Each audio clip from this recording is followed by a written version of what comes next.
We need a traffic light in here, don't we? I own a retail store. It's actually a furniture consignment store. It's about 15,000 square feet. My sister and I own it together, and we've owned it 23 years. And it's, I always say it's crazy busy. It's very hectic and, very fast-paced, but it's a lot of fun. It's been a wonderful career for me. We've got a ton of furniture coming in today. My mother died of pancreatic cancer at actually the same age I am now. So I'm not really sure why I chose to ignore it when, Dr. Foreman presented the results to me. Can the ring go up inside the tile? She came in for evaluation of a cyst on the pancreas, and we determined it was a cyst that was probably precancerous and recommended she have it removed. At that time, they referred me to Dr. Fryman and actually called Dr. Fryman's office and said that I would be calling to make an appointment. Well, I didn't do that. And what I didn't know was that Dr. Fryman's office had contacted my family doctor, Dr. Herlihy, and said, we have tried to reach this patient 4 times and haven't heard back from her. So when I went in to see Dr. Herlihy, he said, Camille, do you not understand the importance of this? He said, I have to question your priorities. He said, they are trying to reach you. I was extremely concerned about her case because of the fact that her mom had died of pancreatic cancer at a young age, and because of the fact that she had a suspicious-looking growth on her pancreas. From the minute I walked in there and sat down and talked to Dr. Fryman, I just had such confidence in what he was telling me, how he explained it to me, how he answered my questions, because I had come to the office with 2 pages of questions. I really didn't want her to think that, that she could go into the denial mode and then she was going to be okay. I mean, I do remember it was quite a process to kind of get her to understand that this was a lot more serious, or potentially more serious than she was letting herself believe.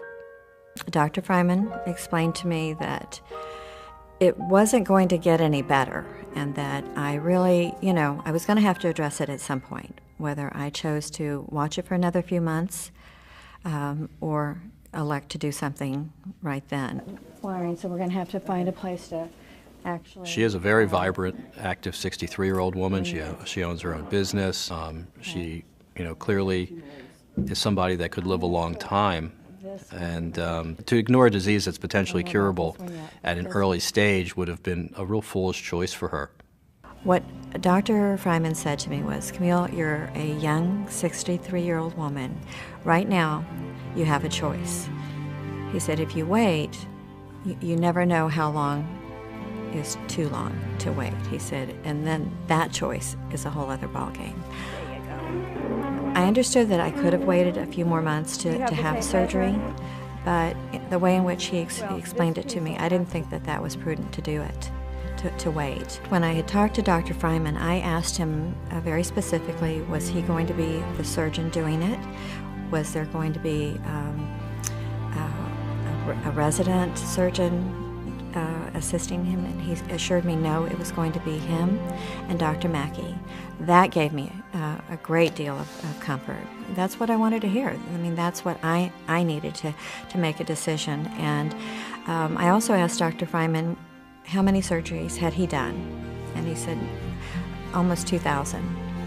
So I did not want to have robotics done.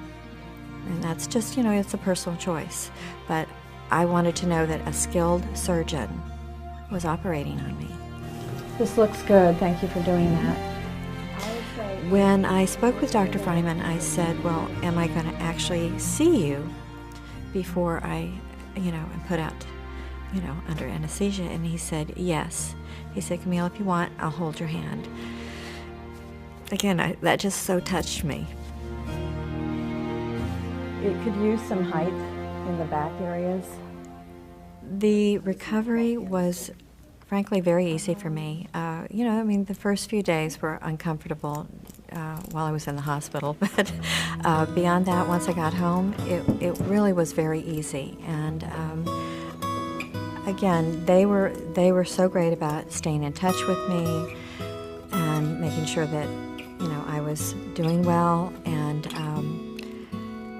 I honestly, I was really very surprised how quickly I started to feel back to normal. I feel so fortunate that they found it early and that I had a choice and that I was able to do something about it and then just move on and get on with my life. But the Hoodie Center hunted me down, basically. Had they not followed through, it could have been a very different outcome. Hoodies means hope.